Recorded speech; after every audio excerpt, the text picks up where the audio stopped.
if the as said by the good sponsor, she's ready to answer my questions, ma'am. Thank you. My first question is, what's the rationale behind this proposed measure? Yes, we are proposing that the term of 3 years be amended to 6 years. Alam naman natin na nakailang amendment na tayo, in-extend natin 2 beses, kaya ngayon ang Korte Suprema sinabi na bawal na yung pa-extend. So ang suggestion ko, i-amend na natin, ipirma na natin sa 6 na taon, kasi yung 3 taon sa barangay, sa dinami-dami ng trabaho nila, talagang hindi na nila magampanan. Yung nasa local government codes, ang katutak yun, yung iba't iba pang batas, yung mga solid waste, environment, anti-drug, sang katutak na batas to be implemented by the barangay, tapos their own functions pa.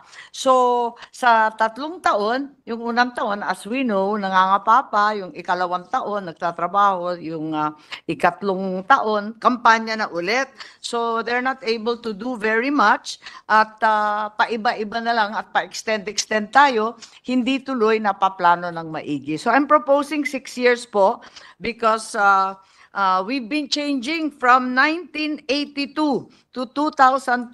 Naging 6 years, naging 5 years, naging 3 years, 5 years, 3 years na liwat. So iba-iba. So once and for all, let's fix it at 6 years para hindi na maisabay sa presidential election, hindi na siya kukontra at may sarili na siyang timing and schedule.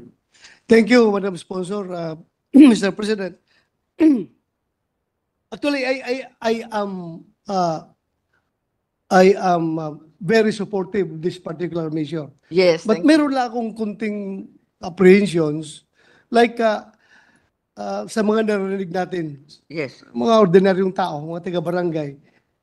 How will we be able to convince them itong from 3 years gawin natin 6 years na meron silang sinasabi na kahit na 3 years,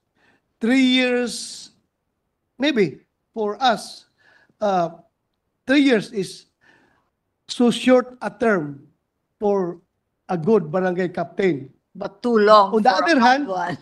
it's too long for a very bad barangay captain. So kung gagawin natin 6 years, paano natin masatisfy yung mga apprehensions ng ating mga kababayan doon sa barangay?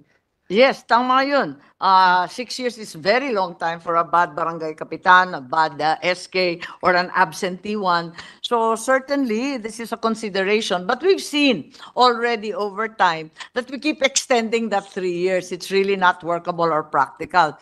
Actually, there are also several remedies available. There's a quarterly assessment now being done by the DILG for non-performing or performing officials. So this quarterly assessment, while it has no sanctions, also serves to give a record and a report to the people. Isa pa, marami naman tayong mapa-file through the DILG. The DILG can investigate, then file the appropriate charges in the court with the ombudsman or even directly with the sanggunian, because the sanggunian can also deal with administrative complaints and the decision is final and executory. Of course, the courts and the ombudsman are still available also. And if you recall, during the Bayanihan Law, yung DILG, maraming kinasuhan ng mga kapitan na hindi nagko-comply sa mga lockdown orders at yung iba na-aresto pa nga dahil dito nga sa mga nangyayari, nag-file talaga ang DILG noon. Yeah, thank you. Good I sponsor. also forgot, pwede palang bawasan yung honoraria nila. Pag na-absent sila ng na-absent, kasi yung honoraria ng mga barangay officials is based on attendance. So, pwedeng bawasan yung kanilang honoraria. And finally, there's a recall section. Pag talagang wala ng pag-asa, may recall section sa ating local government code, article section 69, pwede mag-recall ng barangay kapitan. Mas madali, para sa SK, pwedeng isuspenso rin and eventually madidismiss ang SK pag absentee o non-performing ng majority ng sanggunian pag bumoto sila. Yeah, thank you, Mr. President, good sponsor. Meron ng isang issue dito tungkol sa SK. Kung gagawin natin 6 years term, yung SK, ang age limit nila is 24 years old. After 6 years of serving, 30 years old na sila. That's right. Hindi na sila masyadong adept with the current events or the current developments of the youth. Pagdating sa edad na 30. Yes. Kasi parang mature na sila pagdating nga. Then they will Overage be na eligible sila. for another 6 years. 6 years. So 30 plus 6, maging 36? Ang iniisip po natin, yung SK one term lang. Talagang One term 6 years lang. Isang consideration yon na one term lang para coterminus at makatipid pa rin tayo sa eleksyon. Kasi yung mga SK, 18 to 24 ang mga kandidato. So, pasok pa rin sila sa 30-year-old age limit after the 6 years. But they cannot run as SK anymore. Kailangan kagawad na sila o kapitan na mismo. Okay. So, may nabasa ko kanina doon na 2 consecutive terms. Yung SK, hindi na yun. We will forgo with that. That's right. Consecutive terms. If they're 24 years old today, what will happen, of course, is they'll be overaged and not eligible to run a second term na. It will have to be as kagawad or kapitan or some other position.